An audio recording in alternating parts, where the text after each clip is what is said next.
So, once again, welcome my students on my YouTube channel Everything is Related. Last video में मैंने आपको बताया था कि इलेक्ट्रिक डाइपोल क्या होता है और इलेक्ट्रिक डाइपोल मोमेंट क्या होता है, ठीक है। और फिर मैंने आपको डाइपोल मोमेंट पर बेस्ड काफी सारे न्यूमेरिकल्स भी करवाए थे और वहां पे मैंने आपको शॉर्ट ट्रिक भी बताई थी कि हम डाइपोल मोमेंट शॉर्ट ट्रिक से कैसे कैलकुलेट कर सकते हैं। वो सब आपने लास्ट वीडियो में देखा होगा। इस वीडियो में हमको क्या पढ़ना है, इस वीडियो में मैं आपको बताने वाला हूं कि इलेक्ट्रिक डाइपोल की वजह से इलेक्ट्रिक फील्ड कितना आता है। आ रही बात समझ में? तो इस टॉपिक का नाम यही है कि electric field due to an electric dipole, कि एक इलेक्ट्रिक डाइपोल की वजह से कितना इलेक्ट्रिक फील्ड क्रिएट होता है, ठीक है। तो इस टॉपिक को स्टार्ट करते हैं, बट इस टॉपिक को स्टार्ट करने से पहले आज के वीडियो में कुछ टर्म्स हैं छोटी छोटी जो मैं कई बार यूज में लूंगा और आगे भी यूज में आएंगी इस वीडियो के बाद में। तो मैं पहले उन टर्म्स के बारे में बता देता हूँ कि वो कौन कौन से टर्म्स हैं जो आज इस वीडियो में काम आने वाली हैं और आगे भी मेरे काम आने वाली है। तो देखो क्या क्या टर्म्स काम आने वाली हैं कुछ। एक तो होती है एक्सियल लाइन और एक जो टर्म आएगी वो आएगी इक्वेटोरियल लाइन, ठीक है। एक्सियल लाइन का एक नाम और होता है, वो होता है एंड ऑन लाइन या एंड ऑन पोजीशन। और इक्वेटोरियल लाइन का एक नाम होता है, वो होता है ब्रॉड ऑन लाइन या ब्रॉड ऑन पोजीशन। आ रही बात समझ में? यानी अगर कहीं लिखा हुआ जाए एंड ऑन पोजीशन तो समझ जाना कि वो एक्सियल लाइन की बात कर रहे हैं। कहीं लिखा हुआ जाए ब्रॉड ऑन पोजीशन या broad side position, broad on position, कुछ जगह आपको ब्रॉड ऑन पोजीशन लिखा हुआ मिल सकता है, कुछ जगह ब्रॉड साइड पोजीशन लिखा हुआ मिल सकता है। तो ब्रॉड ऑन या ब्रॉड साइड का मतलब होता है इक्वेटोरियल लाइन। अब बात क्या आती है कि ये एक्सियल लाइन या इक्वेटोरियल लाइन होती क्या है। तो अगर मैं एक्सियल लाइन या इक्वेटोरियल लाइन के बारे में बात करूं तो जैसे मान लो कोई डाइपोल है, डाइपोल का मतलब क्या होता है, दो चार्जेस होते हैं जिनका मैग्नीट्यूड तो सेम होता है बट उनका साइन जो होता है वो अपोजिट होता है और इनके बीच में कुछ स्मॉल सेपरेशन होता है। तो बेसिकली मैंने यहाँ पे एक डाइपोल बनाया है। तो ये डाइपोल है, जैसे मान लो इस पॉइंट में पॉजिटिव चार्ज है, इस पॉइंट में नेगेटिव चार्ज है। तो एक डाइपोल के दोनों चार्जेस को मिलाने वाली जो लाइन होती है, एक डाइपोल के दोनों चार्जेस को मिलाने वाली जो लाइन होती है उस लाइन को हम बोलते हैं एक्सियल लाइन। आ रही है बात समझ में? तो दोनों चार्जेस को मिलाने वाली जो लाइन होती है हम उसको बोलते हैं एक्सियल लाइन। और दोनों चार्जेस को मिलाने वाली जो लाइन है उसके परपेंडिकुलर बाइसेक्टर जो होता है, यानी ये जो मैंने लाइन ड्रॉ की है इसको हम बोलते हैं इक्वेटोरियल लाइन। बात समझ में आई क्या कहा? तो इक्वेटोरियल लाइन का मतलब होता है डाइपोल को दोनों चार्जेस को मिलाने वाली लाइन के परपेंडिकुलर बाइसेक्टर, और एक्सियल लाइन का मतलब होता है डाइपोल के दोनों चार्जेस को मिलाने वाली लाइन। और एक्सियल लाइन का मतलब ये है एंड ऑन पोजीशन और इक्वेटोरियल लाइन का मतलब है ब्रॉड ऑन पोजीशन, ठीक है। अब देखो एक चीज और है वो समझ लो आप। आपको अगर ये बोले कि डाइपोल की वजह से x डिस्टेंस पे फील्ड कैलकुलेट करो, तो जब भी आप डाइपोल की वजह से x डिस्टेंस पे फील्ड चेक करना है तो वो x डिस्टेंस कहां से लोगे, पॉजिटिव चार्ज से या नेगेटिव चार्ज से या कहीं और से। तो जब भी आपको ये बोले कि डाइपोल की वजह से फील्ड कैलकुलेट करना है x डिस्टेंस पे तो वो x डिस्टेंस हमेशा मिड पॉइंट से ली जाएगी। अब मैं अगर आपको ये बोलूं कि डाइपोल की एक्सिस पर या उसकी एक्सियल लाइन पर x डिस्टेंस पे फील्ड कितना होगा, तो मैं यहां से x डिस्टेंस पे फील्ड कैलकुलेट करूंगा।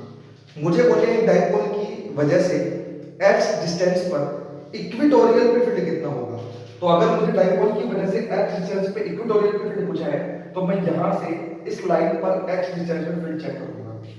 बात समझ में आ रही है क्या कहना चाह रहा हूं? या मुझे ये बोले कि डाइपोल की वजह से x डिस्टेंस पे फील्ड चेक करना है लेकिन वो पॉइंट ना तो एक्सियल लाइन पे ना इक्वेटोरियल लाइन पे, किसी एंगल थीटा पे है।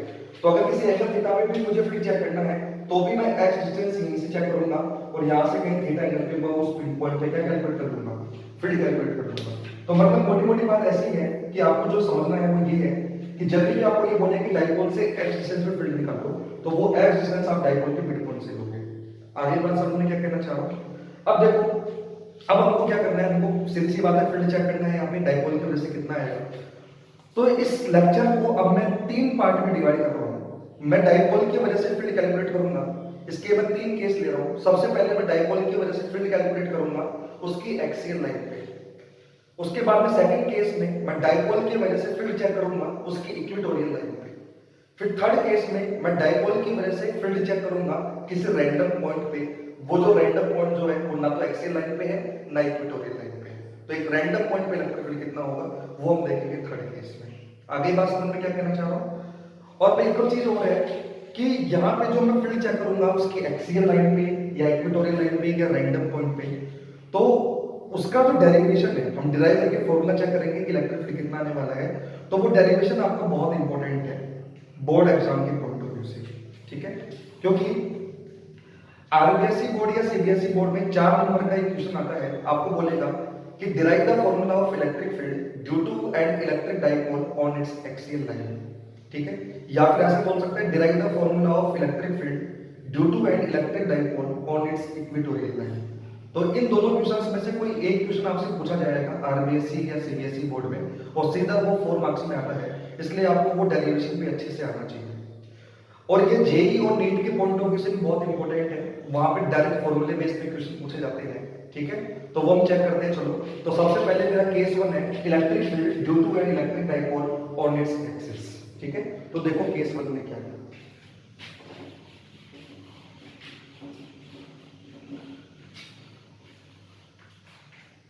तो केस 1 मेरा क्या है, इलेक्ट्रिक फील्ड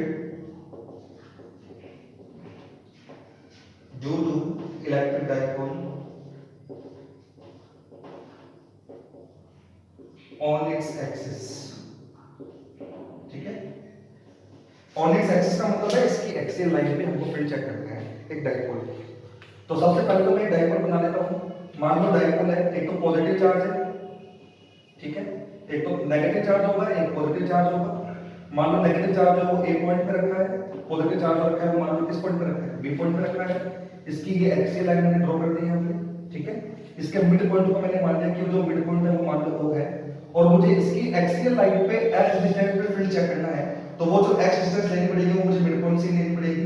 तो यहां से x डिस्टेंस पे मान लो कोई पॉइंट है O डैश, इस O डैश पॉइंट पर मुझे फील्ड चेक करना है कि इस डाइपोल की वजह से इस O डैश पॉइंट पे फील्ड कितना आएगा, ठीक है। तो अब ध्यान से देखो, अगर मुझे इस O डैश पॉइंट पे फील्ड चेक करना है तो इस O डैश पॉइंट पे जो फील्ड आएगा वो पॉजिटिव चार्ज की वजह से भी आएगा, और वो फील्ड जो आएगा किसकी वजह से आएगा, नेगेटिव चार्ज की वजह से भी आएगा। तो मैं करूंगा कैसे, एक सिंपल सा तरीका है, मैं इस O डैश पॉइंट पे पहले चेक कर लूंगा कि पॉजिटिव चार्ज की वजह से कितना फील्ड आ रहा है, फिर मैं चेक कर लूंगा कि नेगेटिव चार्ज की वजह से कितना फील्ड आ रहा है, फिर जो पॉजिटिव की वजह से आ रहा है और जो नेगेटिव की वजह से आ रहा है उस फील्ड का मैं फिर नेट निकाल लूंगा, उसका रिजल्टेंट चेक कर लूंगा। वो जो रिजल्टेंट आएगा फील्ड वही मेरा नेट फील्ड हो जाएगा इस डाइपोल की वजह से। तो समझ में आया क्या कहा मैंने? तो मैंने कहा कि इस O डैश पॉइंट पे पॉजिटिव की वजह से फील्ड चेक कर लेंगे, नेगेटिव चार्ज की वजह से फील्ड चेक कर लेंगे, फिर उन दोनों का रिजल्टेंट ले लेंगे, जो रिजल्टेंट होगा वही मेरा इस डाइपोल की वजह से इस O डैश पॉइंट पे क्या होगा, नेट इलेक्ट्रिक फील्ड होगा। तो देखो कैसे करेंगे। तो एक चीज और है, मैं यहाँ पे पॉजिटिव नेगेटिव चार्ज के बीच में जो डिस्टेंस है उसको मैं d मान के चल रहा हूँ कि दोनों चार्जेस के बीच का जो गैप है वो d है। तो देखो अब मुझे पॉजिटिव चार्ज की वजह से फील्ड निकालना है और नेगेटिव चार्ज की वजह से फील्ड निकालना है। तो पहले मुझे ये भी चेक करना पड़ेगा कि ये जो O डैश पॉइंट है वो पॉजिटिव चार्ज से कितना डिस्टेंस पे है और नेगेटिव चार्ज से कितना डिस्टेंस पे है। तो देखो पॉजिटिव चार्ज से O डैश पॉइंट का जो डिस्टेंस होगा वो कितना होगा, तो देखो यहाँ से यहाँ तक का जो गैप है वो तो x है, और ये वाला जो गैप होगा ये मिड पॉइंट है O, तो ये वाला जो गैप होगा वो d/2 का होगा। तो अगर ये वाला गैप d/2 का हो गया, ये पूरा x का हो गया, तो ये वाला जो गैप होगा वो हो जाएगा x - d/2 का। आई होप कि आपको समझ में आया होगा, क्योंकि ये पूरा x का है, इस वजह से d/2 कम हो गया, तो ये डिस्टेंस बच गई कितनी, x - d/2। ऐसे ही नेगेटिव चार्ज की डिस्टेंस कितनी होगी, तो नेगेटिव चार्ज के लिए ये डिस्टेंस d/2 है, और फिर यहां से लेकर यहां तक x है, तो नेगेटिव चार्ज की यहां से जो डिस्टेंस हो गई वो हो गई x + d/2। तो मैंने ये डिस्टेंस निकाल ली कि नेगेटिव चार्ज को कितना डिस्टेंस पे है और पॉजिटिव चार्ज जो है कितना डिस्टेंस पे है। समझ में आया क्या काम है? तो देखो अब मुझे O डैश पॉइंट पे फील्ड निकालना है, तो देखो पॉजिटिव चार्ज की वजह से फील्ड कितना आएगा। तो पहले मैं पॉजिटिव चार्ज की वजह से फील्ड चेक कर लेता हूं। तो electric field at point O due to positive charge, तो E+Q का मतलब समझ आना, E+Q का मतलब ये है कि O डैश पॉइंट पे पॉजिटिव चार्ज की वजह से फील्ड कितना आएगा। तो किसी भी पॉइंट पर जो फील्ड आता है एक चार्ज की वजह से वो आता है kq/r²। तो इस पॉजिटिव चार्ज की वजह से जो फील्ड आएगा वो आएगा kq/r²। r² का मतलब क्या होगा, यहां से इसकी डिस्टेंस वो है x - d/2, तो वो हो जाएगा x - d/2 का होल स्क्वायर। आगे बात समझ में? तो ये मेरा फील्ड आ गया पॉजिटिव चार्ज की वजह से O पॉइंट पर, इसको मैं इक्वेशन नंबर 1 मान ले रहा हूं, ठीक है। ऐसे नेगेटिव चार्ज की वजह से जो फील्ड आएगा वो कितना आएगा, तो नेगेटिव चार्ज की वजह से भी फील्ड जो आएगा वो kq/r² होगा, बट वो जो r होगा वो होगा x + d/2। तो ये फील्ड हो जाएगा kq/x + d/2 का स्क्वायर। तो ये जो फील्ड आ गया वो आ गया किसकी वजह से, नेगेटिव चार्ज की वजह से। बात आती है डायरेक्शन की। मैग्नीट्यूड तो मैंने निकाल दिया कि पॉजिटिव चार्ज की वजह से फील्ड कितना आ रहा है, नेगेटिव चार्ज की वजह से फील्ड कितना आ रहा है। अगर मैं डायरेक्शन की बात करूं तो पॉजिटिव चार्ज की वजह से जो फील्ड आएगा वो किस डायरेक्शन में आएगा।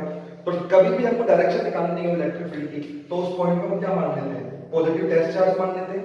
पॉजिटिव टेस्ट चार्ज पे जिस डायरेक्शन में फोर्स लगता है वही डायरेक्शन हमारी फील्ड की होती है। तो अगर पॉजिटिव चार्ज की बात करूं तो ये पॉजिटिव चार्ज टेस्ट चार्ज को रिपेल करेगा, यानी इधर फोर्स लगाएगा तो इलेक्ट्रिक फील्ड इस डायरेक्शन में ही होगा। तो पॉजिटिव चार्ज की वजह से जो इलेक्ट्रिक फील्ड आएगा वो तो आपका राइट में आएगा। अगर मैं नेगेटिव चार्ज की बात करूं तो नेगेटिव चार्ज इसको अट्रैक्ट करेगा, यानी फोर्स इस डायरेक्शन में लगेगा, यानी इलेक्ट्रिक फील्ड जो आएगा वो इस डायरेक्शन में आएगा। तो नेगेटिव चार्ज की वजह से फील्ड तो आएगा लेफ्ट में, और पॉजिटिव चार्ज की वजह से जो फील्ड आएगा वो आएगा आपका राइट में। आ रही बात समझ में? तो अगर मुझे नेट फील्ड निकालना है तो दोनों चार्जेस की वजह से जो फील्ड आ रहा है वो अपोजिट डायरेक्शन में आ रहा है, तो नेट फील्ड जो होगा वो इन दोनों का क्या कर दूंगा, मैं डायरेक्टली सबट्रैक्शन कर दूंगा, क्योंकि दोनों की वजह से जो फील्ड है वो अपोजिट डायरेक्शन में। ठीक है, तो नेट फील्ड कितना होगा, नेट फील्ड होगा इन दोनों का सबट्रैक्शन। अब देखो ज्यादा फील्ड कितने किसका आ रहा है, अगर मैं इस पॉइंट पे फील्ड चेक करूं तो पॉजिटिव चार्ज पास में है तो पॉजिटिव वाले का फील्ड ज्यादा आएगा, नेगेटिव चार्ज जो है दूर है तो उसका फील्ड जो आएगा वो क्या आएगा, कम आएगा। तो इसका मतलब नेट फील्ड अगर मेरे को निकालना है तो पॉजिटिव वाले चार्ज की वजह से जो फील्ड आएगा उसके फील्ड में से नेगेटिव वाले चार्ज का फील्ड क्या करना पड़ेगा, माइनस करना पड़ेगा, क्योंकि पॉजिटिव चार्ज का जो फील्ड आ रहा है वो कैसा आ रहा है, ज्यादा आ रहा है। और जो डायरेक्शन होगी नेट फील्ड की वो वही होगी जिस डायरेक्शन में आपका पॉजिटिव चार्ज का फील्ड है। इसका रीजन क्या है, क्योंकि पॉजिटिव चार्ज का फील्ड ज्यादा है तो नेट फील्ड जो बचेगा वो उसी की डायरेक्शन में बचेगा। तो यहाँ पर मैं लिख रहा हूँ नेट फील्ड कितना आएगा। तो अगर मैं ई नेट की बात करूं तो ई नेट हो जाएगा E due to positive charge minus E due to negative charge. Minus two क्या समझ में आया होगा, क्योंकि दोनों की डायरेक्शन जो है कैसी है आपकी, अपोजिट है। तो ई नेट जो हो जाएगा वो कितना हो जाएगा, देखो ई नेट पॉजिटिव चार्ज की वजह से K Q upon X minus D by two का whole square minus negative charge की वजह से आया है X plus D by two का होल स्क्वायर।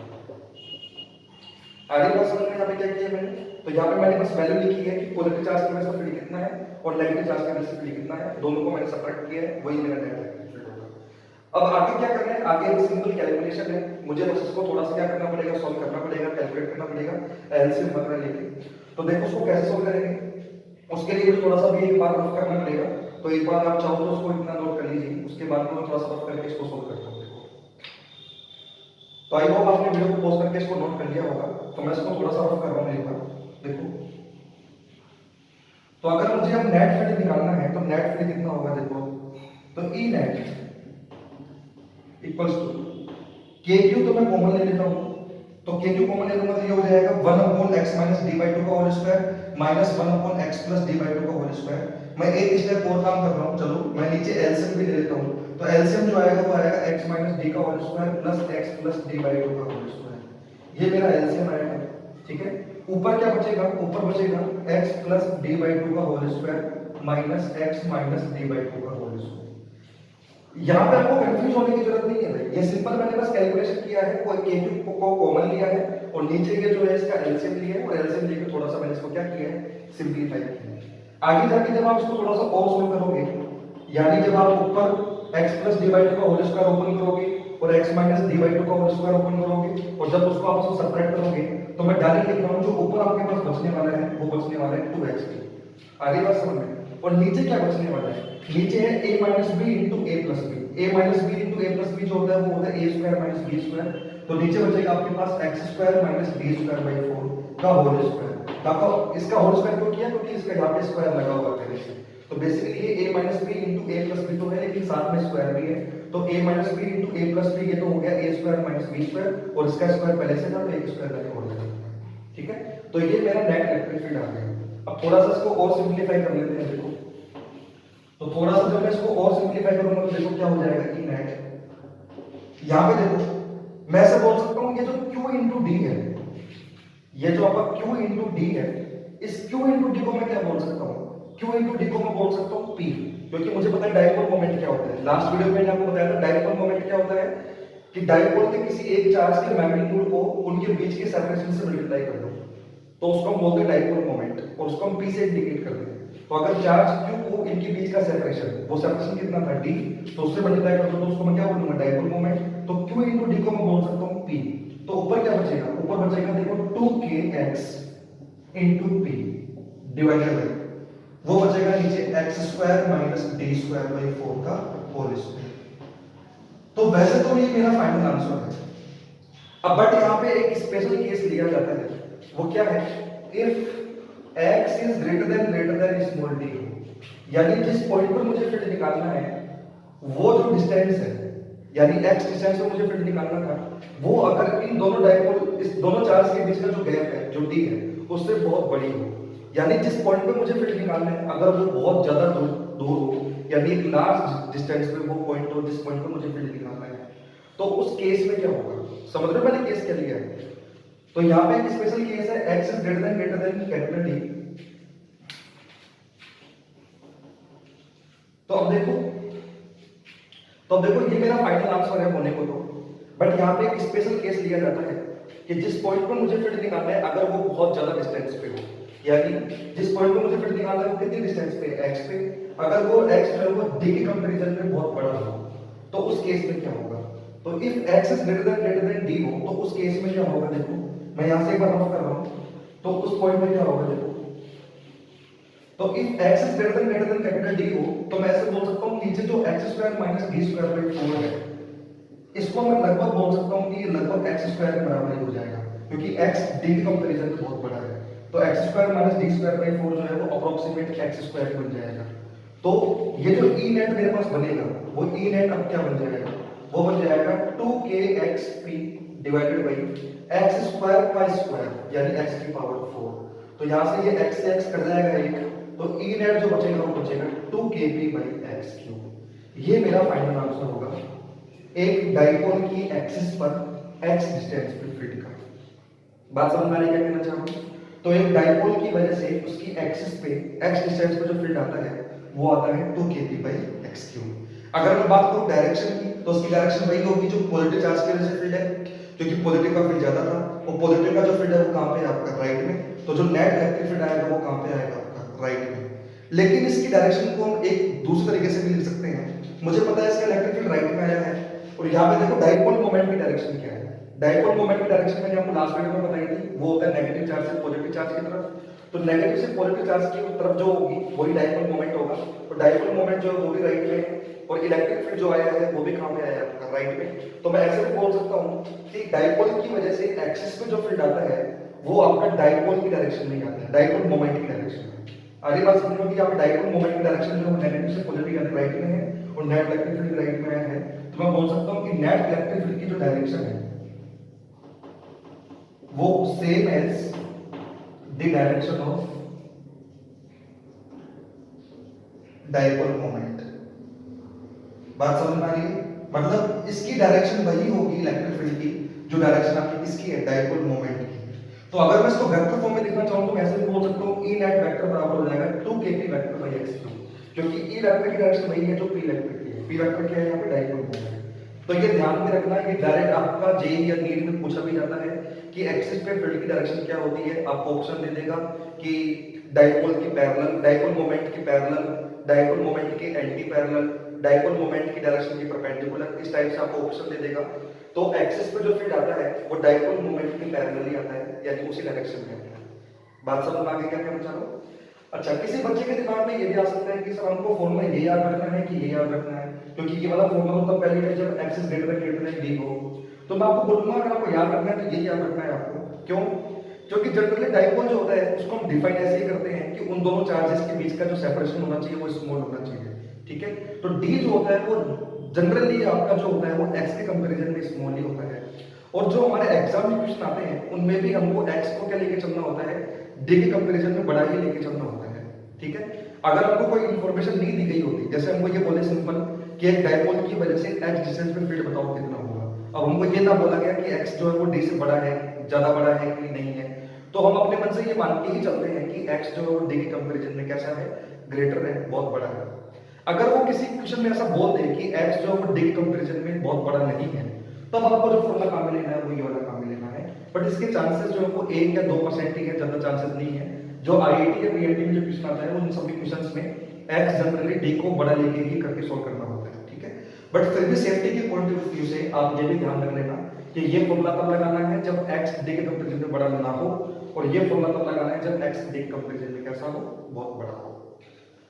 तो आई होप कि आपको क्लियर हुआ होगा। बाकी 99% न्यूमेरिकल्स में यही फॉर्मूला डायरेक्ट काम होता है, कुछ एक आध परसेंट न्यूमेरिकल्स ऐसे होंगे जिसमें ये वाला प्रॉब्लम लगा होगा। ठीक है, तो आगे बढ़ रहा हूँ भाई। तो अब मेरा जो सेकंड केस वो है वो ये है कि एक डाइपोल की वजह से इक्वेटोरियल लाइन पे फील्ड कितना होगा। जैसे मैंने आपको बताया था कि 3 केस हमको पढ़ने हैं, पहले एक्सिस पे फील्ड निकालना है, फिर इक्वेटोरियल पे फील्ड निकालना है, फिर एक रैंडम पॉइंट पे निकालना है। तो सेकंड मेरा जो केस है वो है electric field due to electric dipole on its equatorial. चलो ठीक है, चलते हैं नेक्स्ट। अब देखो मेरा नेक्स्ट केस क्या है। मेरा नेक्स्ट केस है एक डाइपोल की वजह से उसकी इक्वेटोरियल लाइन पे फील्ड कितना होगा। आ रही है बात समझ में? तो नेक्स्ट टॉपिक है मेरा electric field due to electric dipole on its equatorial line. देखो कैसे कैलकुलेट करेंगे। तो सबसे पहले तो मैं डाइपोल बना लेता हूं यहाँ पे। तो मान लो एक डाइपोल है, माइनस क्यू चार्ज और एक प्लस क्यू चार्ज। इनके बीच का जो सेपरेशन है वो मैंने मान लिया कि वो सेपरेशन जो है वो स्मॉल डी है। ठीक है, और ये जो है ये इसकी एक्सिस लाइन होगी, लेकिन मुझे जो फील्ड निकालना है वो उसके इक्वेटोरियल पे निकालना है। इक्वेटोरियल क्या होता है? इसकी एक्सिस के परपेंडिकुलर, यानी ये जो लाइन होती है उसको हम बोलते हैं इक्वेटोरियल। तो मुझे इसकी इक्वेटोरियल लाइन पे फील्ड कैलकुलेट करना है। मान लो इसका जो मिड पॉइंट है वो O है, और मुझे इसकी इक्वेटोरियल लाइन पे किसी पॉइंट O डैश पे इलेक्ट्रिक फील्ड चेक करना है कि कितना आएगा। ठीक है, और मान लो ये जो डिस्टेंस है डाइपोल के मिड पॉइंट से O डैश की, ये डिस्टेंस मान लो कितनी है? स्मॉल x है। तो बेसिकली मुझे डाइपोल की वजह से उससे x डिस्टेंस पर इक्वेटोरियल लाइन पे फील्ड कैलकुलेट करना है। तो वही मैंने किया है, डाइपोल से x डिस्टेंस पर इसकी इक्वेटोरियल लाइन पे कोई पॉइंट ले लिया मैंने O डैश। तो इस O डैश पॉइंट पर मुझे ये चेक करना है कि इस डाइपोल की वजह से इलेक्ट्रिक फील्ड कितना आने वाला है। ठीक है, तो वापस से वही चीज है जो हमने अभी एक्सिस पे फील्ड निकालते थे देखी थी। इस पॉइंट पर अगर मुझे फील्ड चेक करना है तो इस पॉइंट पर जो फील्ड आएगा वो पॉजिटिव चार्ज की वजह से भी आएगा, नेगेटिव चार्ज की वजह से भी आएगा। तो जितना फील्ड पॉजिटिव चार्ज की वजह से आ रहा है वो मैं चेक कर लूंगा, कितना फील्ड नेगेटिव चार्ज की वजह से आ रहा है वो चेक कर लूंगा, फिर उन दोनों फील्ड का क्या निकाल लूंगा मैं? रिजल्टेंट निकाल लूंगा। तो जो रिजल्टेंट होगा वही मेरा इस पॉइंट पे क्या बन जाएगा? इस डाइपोल की वजह से नेट इलेक्ट्रिक फील्ड बन जाएगा। तो देखो भाई कैसे करेंगे। तो स्टेप मैंने आपको बताई दी है, पॉजिटिव चार्ज की वजह से फील्ड चेक कर लेंगे, नेगेटिव चार्ज की वजह से फील्ड चेक कर लेंगे, फिर जो भी फील्ड आएगा उसका रिजल्टेंट निकाल लेंगे, वो मेरा फाइनल आंसर होगा। तो देखो पहले तो मैं अगर बात करूं पॉजिटिव चार्ज की वजह से फील्ड कितना होगा और कहां होगा, तो देखो कितना होगा वो तो मैं अभी बता दूंगा आपको। पहले ये चेक कर लेते हैं कि पॉजिटिव चार्ज की वजह से फील्ड जो आएगा वो कहां आएगा। तो पॉजिटिव चार्ज की वजह से जो फील्ड आएगा वो किस डायरेक्शन में आएगा? अगर मैं उस डायरेक्शन की बात करूं तो पॉजिटिव चार्ज की वजह से इस पॉइंट में जो फील्ड आएगा वो इस डायरेक्शन में आएगा। तो मैं यहाँ पे लिख के देता हूँ E due two plus Q। E due two plus Q का मतलब पॉजिटिव चार्ज की वजह से इस पॉइंट पर फील्ड वो इस डायरेक्शन में आएगा। क्यों आएगा? क्योंकि फील्ड की डायरेक्शन निकालने के लिए यहाँ पे मैं पॉजिटिव टेस्ट चार्ज मानूंगा। पॉजिटिव टेस्ट चार्ज पर ये वाला चार्ज है वो फोर्स लगेगा, रिपल्सन फोर्स। तो फोर्स इस तरफ लगेगा, अगर फोर्स इस तरफ लगेगा तो ये डायरेक्शन इलेक्ट्रिक फील्ड की हो जाएगी। ऐसे ही अगर मैं इस पॉइंट पर फील्ड की डायरेक्शन चेक करूं इस नेगेटिव चार्ज की वजह से, तो नेगेटिव चार्ज की वजह से जो फील्ड की डायरेक्शन आएगी वो इस डायरेक्शन में आएगी, यानी नेगेटिव चार्ज की वजह से जो फील्ड आएगा वो इस डायरेक्शन में आएगा। क्यों आएगा इस डायरेक्शन में? आई थिंक आपको वैसे समझ में आ गया होगा, क्योंकि वापस से वो पॉजिटिव चार्ज मान लूंगा डायरेक्शन निकालने के लिए। तो पॉजिटिव अगर टेस्ट चार्ज यहाँ पे मानूंगा तो उसको ये नेगेटिव चार्ज अट्रैक्ट करेगा, तो फोर्स मतलब इस डायरेक्शन में लगाएगा। तो अगर इस डायरेक्शन में फोर्स लगेगा तो इलेक्ट्रिक फील्ड की डायरेक्शन भी यही होगी। तो नेगेटिव चार्ज की वजह से जो फील्ड की डायरेक्शन है वो इस ग्रीन वाली लाइन के अलग होगी, और पॉजिटिव चार्ज की वजह से जो डायरेक्शन होगी वो इस रेड वाली लाइन के अलग होगी। ये बात समझ में आ रही है? कहना चाहूँ अब देखो ये वाला जो पॉइंट है वो ऑब्वियस सी बात है ये मिड पॉइंट है। तो ये वाली जो डिस्टेंस होगी यहाँ से यहाँ तक की ये d/2 हो जाएगी, और ये वाली जो डिस्टेंस है ये भी कितनी हो जाएगी? ये वाली डिस्टेंस भी d/2 हो जाएगी। ठीक है, तो मैं अगर इस ट्रायंगल की बात करूं, मैं चलो नाम भी दे देता हूं। मैं इस पॉइंट को नाम दे देता हूं जैसे A, इस पॉइंट को मैं नाम दे देता हूं जैसे B। मैं ये मान लेता हूं कि पॉजिटिव चार्ज रखा है वो मान लो B पॉइंट पे रखा है, नेगेटिव चार्ज रखा है वो मैंने मान लिया कि वो जो नेगेटिव चार्ज है वो आपको मान लो A पॉइंट पे रखा है। ठीक है, तो अगर ये जो पॉइंट है वो मिड पॉइंट है, तो मैं ऐसे बोल सकता हूं कि ये जो ट्रायंगल मेरा बन गया ABO', ये एक आइसोस्केलेस ट्रायंगल हो गया, यानी कि ये वाली साइड और ये वाली साइड बराबर ही रहने वाली है। क्यों बराबर रहने वाली है आपको समझ में आ गया होगा, क्योंकि ये वाला जो पॉइंट है वो मिड पॉइंट है, यानी ये डिस्टेंस और ये डिस्टेंस आपके बराबर है। तो ऑब्वियस सी बात है कि ये वाली साइड और ये वाली साइड बराबर ही आने वाली है आपकी। ये आपको क्लियर हो गया होगा, क्योंकि ये x है ये d/2 है, तो ये हो जाएगा √x² + d/2 का स्क्वायर। ऐसे ये वाली साइड भी कितनी हो जाएगी? x² + d/2 का होल स्क्वायर। तो उसका मतलब ये वाली साइड और ये वाली साइड सब सेम आ रही है, इसका मतलब इस ट्रायंगल की दोनों साइड सेम है, इसका मतलब ये आइसोस्केलेस ट्रायंगल है। तो अगर मैं इस एंगल को थीटा मान लूं तो ये एंगल भी कितना होगा थीटा। ऐसे ही मैं एक कंस्ट्रक्शन यहाँ पे कर लूं, अगर ये एंगल थीटा है तो ये एंगल भी कितना होगा थीटा, और अगर ये एंगल थीटा है तो ये वाला एंगल भी कितना होगा थीटा। ये थीटा में थीटा क्यों बराबर होगा, क्योंकि ये साइड बराबर है, तो ये वाले एंगल आपस में बराबर होंगे। ये और ये बराबर क्यों हुए, क्योंकि ये और ये आपके अल्टरनेट एंगल हो जाएंगे, क्योंकि ये पैरेलल लाइन है और ये इसको लाइन कट कर रही है, तो ये और ये अल्टरनेट एंगल हो गए। ये थीटा है तो ये ऊपर वाला थीटा क्यों हो गया, क्योंकि यहाँ पे कोरस्पॉन्डिंग एंगल हो गए थीटा और थीटा। समझ में आ गया बात क्या कहना चाहता हूं। अब देखो पॉजिटिव चार्ज की वजह से फील्ड कितना आएगा, पहले मैं वो चेक कर लेता हूं। ये वाली साइड और वाली साइड तो सेम ही है, मैं काम करता हूं इस साइड को r मान लेता हूं। तो अगर ये साइड r है तो ये वाली साइड भी r ही होगी, क्योंकि दोनों साइड सेम है। और ये जो r की वैल्यू होगी वो कितनी होगी ये मुझे पता है, r यानी हाइपोटेनस क्या होगा, under root base square plus perpendicular square, यानी r जो आने वाला है वो under root x square plus d square by 4 आने वाला है। सीधी सीधी बात ये है, ठीक है। तो ये वाली साइड जो मैंने निकाल ली है वो under root x square plus d square by 4 आने वाली है।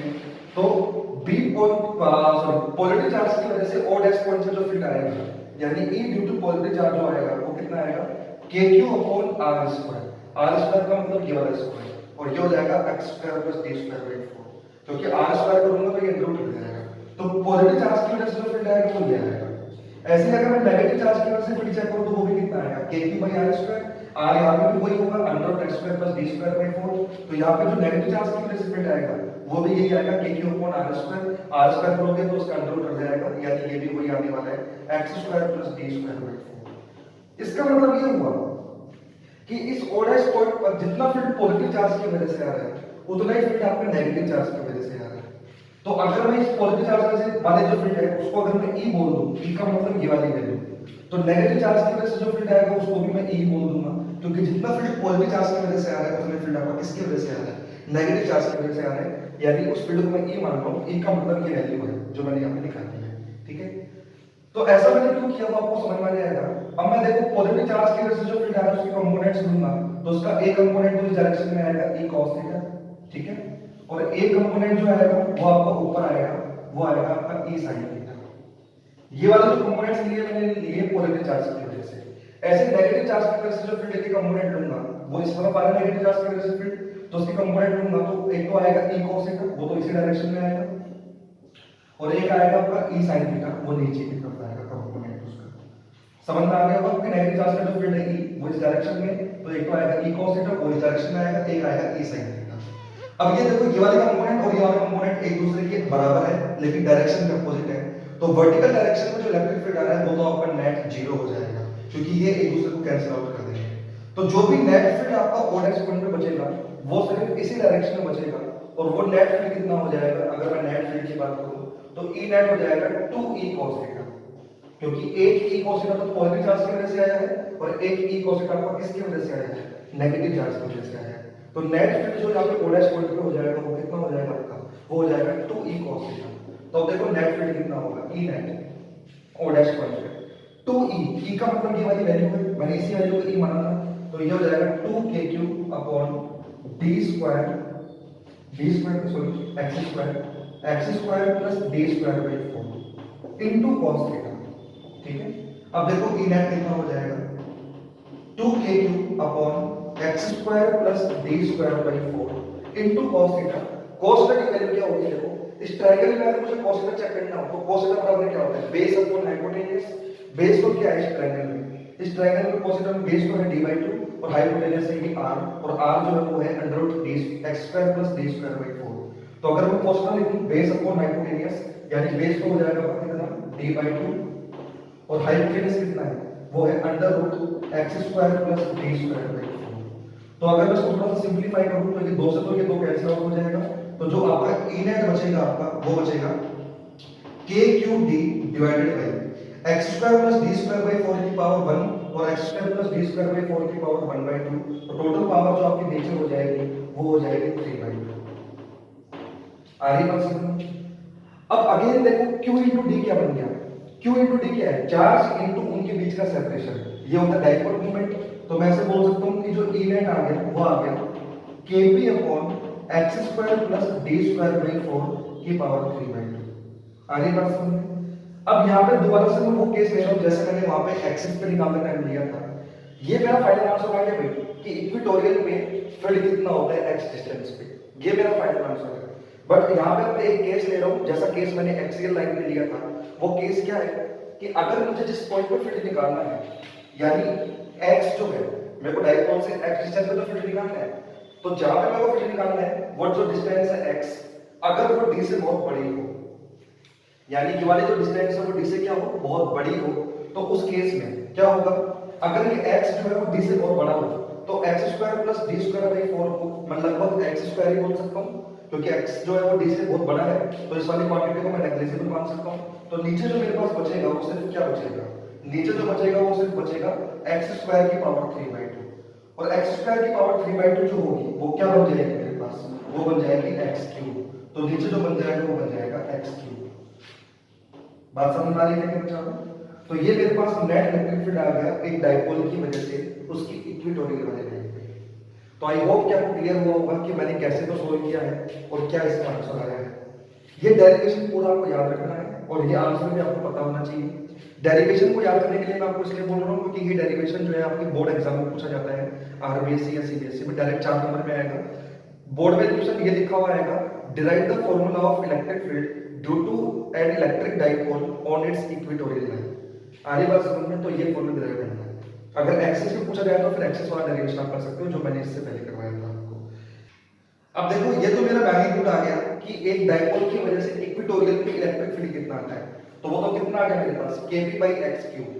बात करते हैं इसकी डायरेक्शन की, तो इसकी डायरेक्शन क्या होगी, देखो यहाँ पे देखो जो नेट इलेक्ट्रिक फील्ड आया था वर्टिकल डायरेक्शन में तो कैंसिल आउट हो गया था, जो भी इलेक्ट्रिक फील्ड आया आपका वो इस डायरेक्शन में आया और वो जो आया वो आपका आया 2e cos थीटा, और उसी 2e cos थीटा को मैंने पूरा सॉल्व किया है। तो जो नेट इलेक्ट्रिक फील्ड आ रहा है वो आ रहा है इस डायरेक्शन में। अब ये डायरेक्शन कौन सी है, या तो आप उसको बोलते हो माइनस आई कैप बोल दो, ठीक है, लेकिन माइनस आई कैप बोलना ठीक नहीं है, ये तो मैंने इसलिए बोल दिया कि मैंने इसको एक्स एक्सिस के लूम मान लिया डाइपोल को, इसलिए माइनस आई कैप बोलना तो जगह ठीक नहीं है, क्योंकि हो सकता है डाइपोल आपका इस टाइप से रखा हो, एक पॉजिटिव चार्ज इधर रखा हो और एक नेगेटिव चार्ज इधर रखा हो, तो वहां पे गड़बड़ हो सकता है। तो इसको मैं ऐसे भी तो बोल सकता हूँ कि मेरा जो नेट इलेक्ट्रिक फील्ड आया है वो इस डायरेक्शन में आया है, ठीक है, यानी लेफ्ट में आया है बेसिकली मेरा इलेक्ट्रिक फील्ड, और डाइपोल मोमेंट की डायरेक्शन कहां है, तो डाइपोल मोमेंट होता है नेगेटिव से पॉजिटिव चार्ज, यानी डाइपोल मोमेंट जो होगा वो होगा राइट में, नेगेटिव से पॉजिटिव चार्ज होता राइट में आया, और तो इलेक्ट्रिक फील्ड तो आया है लेफ्ट में, डाइपोल मोमेंट की डायरेक्शन जो है वो कहां पे होती है आपकी राइट में। तो मैं ऐसे भी बोल सकता हूं कि इक्वेटोरियल में जो इलेक्ट्रिक फील्ड की डायरेक्शन होगी वो डाइपोल मोमेंट के अपोजिट डायरेक्शन में होगी, या फिर ऐसे बोल दो कि इक्वेटोरियल पॉइंट पर जो इलेक्ट्रिक फील्ड आएगा वो आपके डाइपोल मोमेंट की डायरेक्शन के एंटी पैरेलल आएगा, यानी अगर डाइपोल मोमेंट राइट में है तो इलेक्ट्रिक फील्ड लेफ्ट में आएगा, और डाइपोल मोमेंट अगर लेफ्ट में है तो इलेक्ट्रिक फील्ड कहां पे आएगा, राइट में आएगा। तो ध्यान रखना यहाँ पे जो इलेक्ट्रिक फील्ड की डायरेक्शन आई है वो कहां पे आई है, वो जो डायरेक्शन आपकी आई है वो आपकी आई है opposite to the P vector. Opposite to the P vector का मतलब समझ आ जाएगा, पी वेक्टर मतलब है डाइपोल मोमेंट की डायरेक्शन उसके अपोजिट।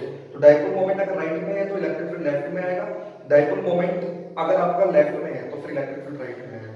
तो यहाँ पे देखो डाइपोल मोमेंट कहाँ है, राइट में, नेगेटिव से पॉजिटिव चार्ज, और इलेक्ट्रिक फील्ड कहाँ है आपका लेफ्ट में, यानी इसके अपोजिट।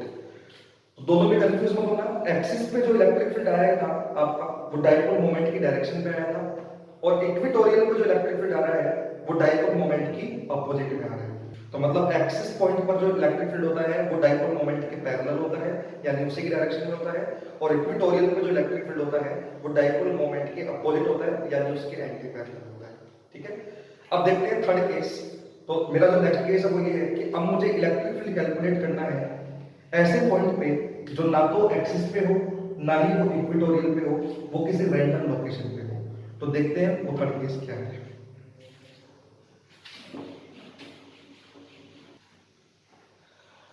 तो अब देखो अब मेरा जो थर्ड केस है वो ये है कि एक रैंडम पॉइंट पे डाइपोल की वजह से इलेक्ट्रिक फील्ड कितना होगा। तो देखो इसको कैलकुलेट करने का जो मेथड है वो थोड़ा सा कॉन्सेप्चुअल है, थोड़ा सा लॉजिकल है, तो हो सकता है आपको समझने में थोड़ी सी इसको प्रॉब्लम आए, बट फिर भी मेरी पूरी कोशिश रहेगी कि मैं आपको अच्छे से एक्सप्लेन कर सकूं कि एक रैंडम पॉइंट पे डाइपोल की वजह से इलेक्ट्रिक फील्ड कैसे कैलकुलेट करते हैं। तो देखो मान लो मेरे पास एक डाइपोल है, तो एक तो माइनस क्यू चार्ज है, एक प्लस क्यू चार्ज है, इनके बीच का ये जो लाइन है इसको हम बोलेंगे एक्सियल लाइन, और मान लो ये जो सेपरेशन है वो सेपरेशन मान लो डी है। खैर हमको क्या करना है, ये जो मिड पॉइंट है इस मिड पॉइंट से थीटा एंगल पे कोई लाइन है, इस लाइन पर कोई पॉइंट है ओ डैश, इस ओ डैश पॉइंट पर मुझे इलेक्ट्रिक फील्ड चेक करना है कि इस डाइपोल की वजह से थीटा एंगल पे एक लाइन है, उस लाइन पर मुझे x डिस्टेंस पे यानी x डिस्टेंस पे एक पॉइंट है o डैश, इस o डैश पॉइंट पर मुझे क्या कैलकुलेट करना है, इलेक्ट्रिक फील्ड कैलकुलेट करना है इस डाइपोल की वजह से। तो देखो ये जो o डैश पॉइंट है ना तो ये एक्सियल लाइन पे है, ना ये इक्वेटोरियल लाइन पे, एक ये रैंडम जगह पे है, एक रैंडम लोकेशन पे है, वो मान लो जो लोकेशन है वो डाइपोल से x डिस्टेंस पे है, थीटा एंगल पे है। आ रही बात समझ में? तो यहाँ पे देखो इलेक्ट्रिक फील्ड कैसे कैलकुलेट करूंगा, ध्यान से देखना। ये जो आपका डाइपोल है इसका जो डाइपोल मोमेंट होगा वो डाइपोल मोमेंट जो होगा वो होगा p, और वो जो p होगा वो क्या होगा q इनटू इनके बीच का सेपरेशन, लेट्स से वो सेपरेशन d है। तो जो डाइपोल मोमेंट होगा वो आपका p होगा, और उसकी डाइपोल मोमेंट की जो डायरेक्शन होगी वो कहां पे होगी, नेगेटिव से पॉजिटिव चार्ज की ओर। तो देखो इसका डायरेक्शन थोड़ा सा लॉजिकल है, मैं पहले कह रहा हूं, समझने की कोशिश करना कि मैं कैसे सोल्व कर रहा हूं। देखो इसका डाइपोल मोमेंट जो होगा वो इस तरफ होगा, ये रेड मार्कर से मैंने इंडिकेट किया है, ये जो है आपका p वेक्टर होगा, डाइपोल मोमेंट होगा p वेक्टर, इस डाइपोल का डाइपोल मोमेंट इस डायरेक्शन में। इस डाइपोल को मैं दो कंपोनेंट्स में रिजॉल्व कर सकता हूं, एक कंपोनेंट तो आएगा इस लाइन के अलोंग जिस लाइन पे मुझे इलेक्ट्रिक फील्ड कैलकुलेट करना है, और एक कंपोनेंट जो आएगा वो इस लाइन की परपेंडिकुलर आएगा। तो जो ये डाइपोल है इसका ये वाला जो कंपोनेंट आएगा जो इस लाइन के अलोंग आएगा वो तो कितना आएगा मेरे पास, वो आएगा p cos थीटा, यानी इस डायरेक्शन में जो आएगा वो आएगा p cos थीटा, और इस डायरेक्शन में जो आएगा इसके परपेंडिकुलर वो आएगा आपका कितना p sin थीटा। ठीक है, तो मैं ऐसे बोल सकता हूं कि मेरे पास अब दो डाइपोल है, डाइपोल तो मेरे पास एक ही है p जो मैंने यहां पे बनाया है, लेकिन मैंने इसको कंपोनेंट में रिजॉल्व कर दिया।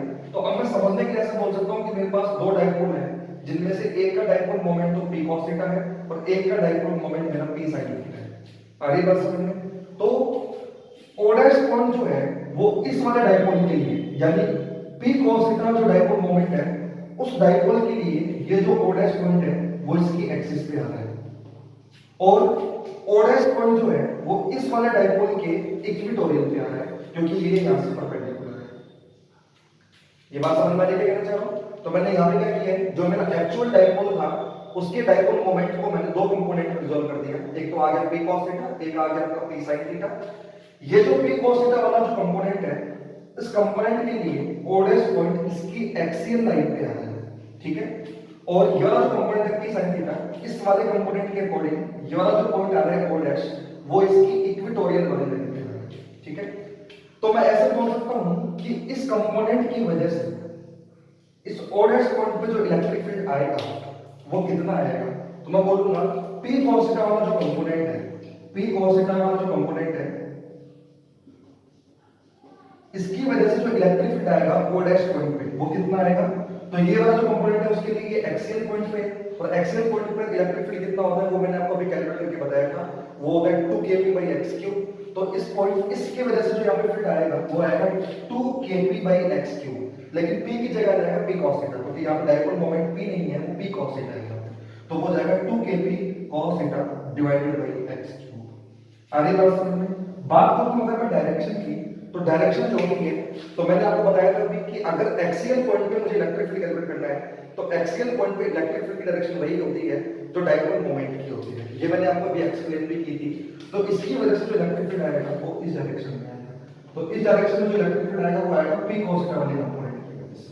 ठीक है, क्योंकि डाइपोल मोमेंट की डायरेक्शन यही है, तो ये डायरेक्शन इलेक्ट्रिक फील्ड की होगी और ये मैंने यहाँ पे निकाल के लिया है। ठीक है, मैं बात करूं इस वाले डाइपोल की वजह से इलेक्ट्रिक फील्ड की डायरेक्शन क्या होगी।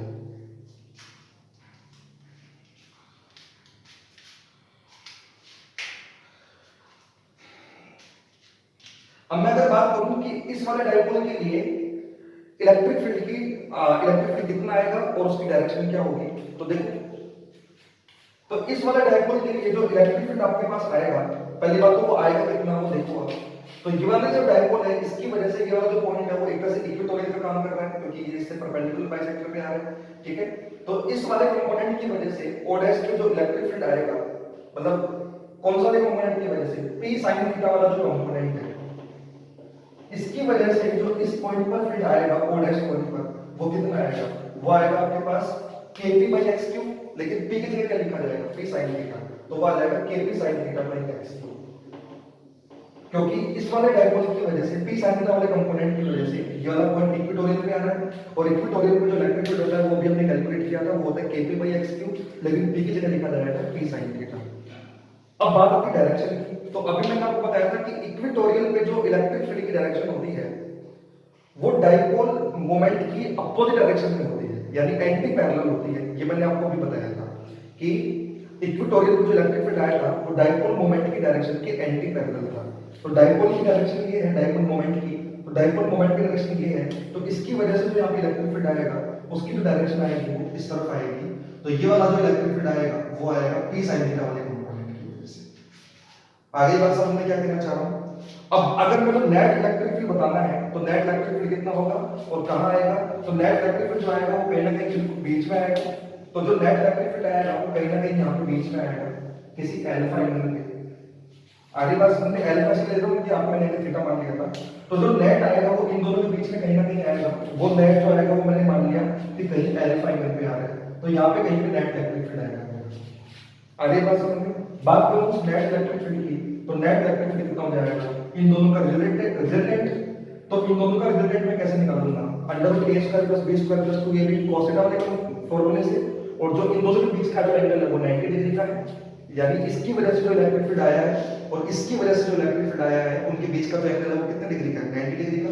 तो जो नेट आपके पास आएगा वो नेट जो होगा आपके पास वो होगा अंडर रूट इस वाले का स्क्वायर प्लस इस वाले का स्क्वायर, यानी इसका स्क्वायर प्लस इसका स्क्वायर, तो जब आप स्क्वायर करोगे तो कितना हो जाएगा 2kp cos theta divided by x cube का whole square plus kp sin theta divided by x cube का होल स्क्वायर। तो जब आप इसको सोल्व करोगे तो ये जो आपका kp अपॉन x क्यूब है ये तो बाहर आ जाएगा, अंडर रूट में हो जाएगा 4 cos square theta plus sin square theta. जब आप इसको थोड़ा सा और सिंपलीफाई करोगे तो e नेट जो हो जाएगा वो हो जाएगा kp by x cube under root 3 cos square theta plus 1।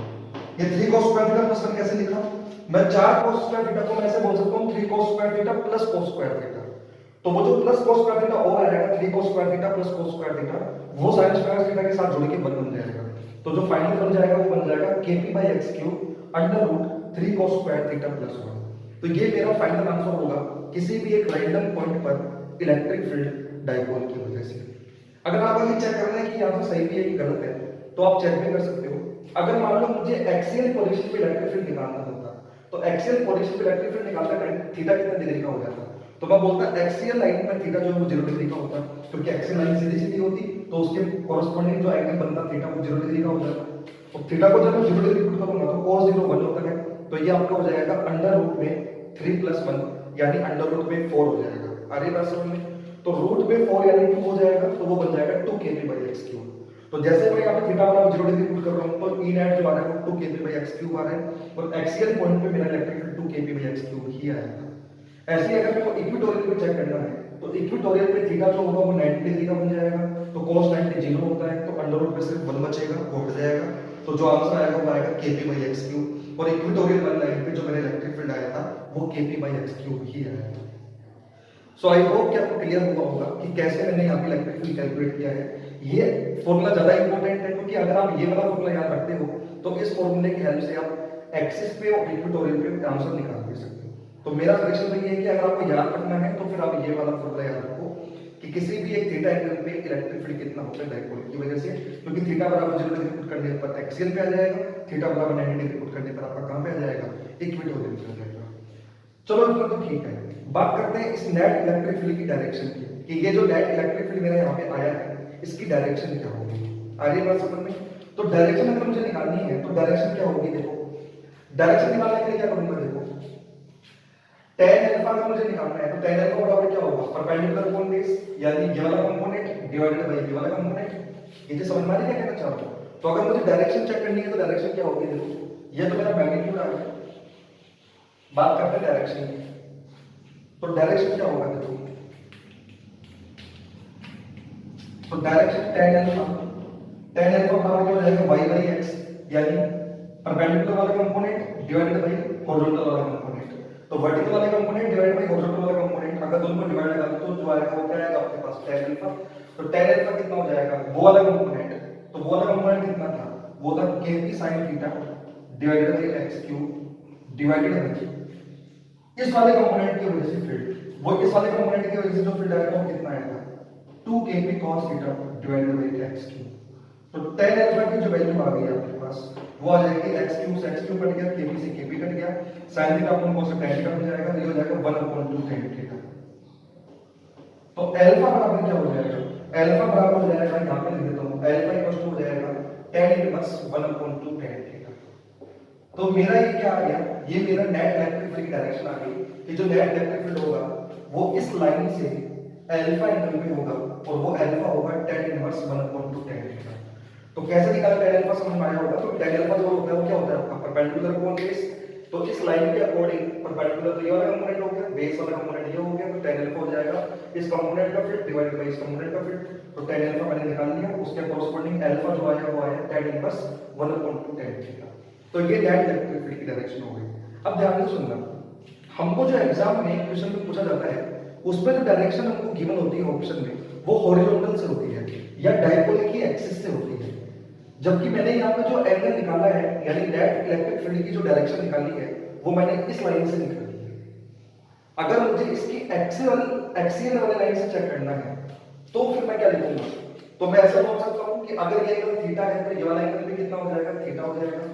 तो अगर मुझे हॉरिजॉन्टल से बताना है कि हॉरिजॉन्टल से किस डायरेक्शन में होगा नेट इलेक्ट्रिक फील्ड, तो अगर मेरे को हॉरिजॉन्टल से बताना है तो हॉरिजॉन्टल से जो नेट इलेक्ट्रिक फील्ड होगा वो हमारा कहां पे हो जाएगा, तो जो ई नेट की डायरेक्शन होगी, ई नेट की डायरेक्शन वो हो जाएगी आपकी theta plus alpha, theta plus alpha.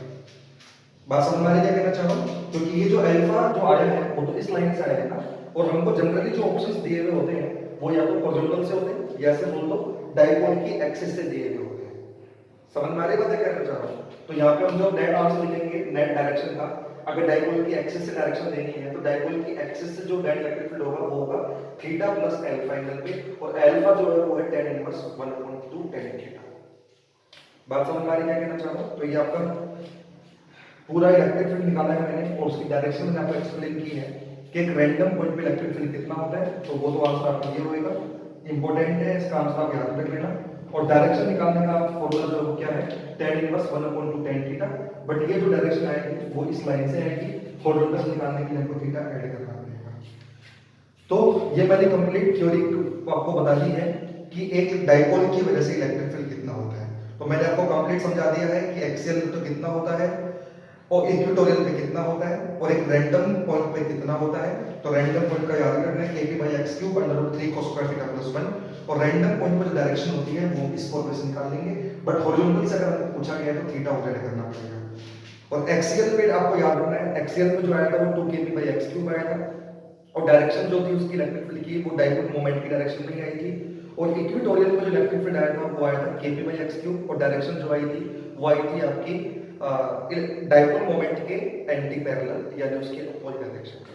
तो ये पूरा कंप्लीट हो गया है। तो अब नेक्स्ट वीडियो में हमको क्या करना है, नेक्स्ट वीडियो में मैं आपको इस पर बेस्ड कुछ न्यूमेरिकल्स करवाऊंगा जो मैंने आपको आज पढ़ाया है, इलेक्ट्रिक फील्ड कैलकुलेट करवाया है। आज तो मैंने थ्योरेटिकल बस एक डायरेक्शन बताए हैं और फॉर्मूले कैलकुलेट करके बताए हैं, इनको आप अप्लाई कैसे करना है, इन पर बेस्ड क्वेश्चन कैसे बनेंगे वो मैं आपको नेक्स्ट वीडियो में बताऊंगा, और उसके बाद में हम एक नया टॉपिक स्टार्ट करेंगे इलेक्ट्रोस्टैटिक्स का। ठीक है, तो चलो ठीक है, मिलते हैं नेक्स्ट वीडियो में।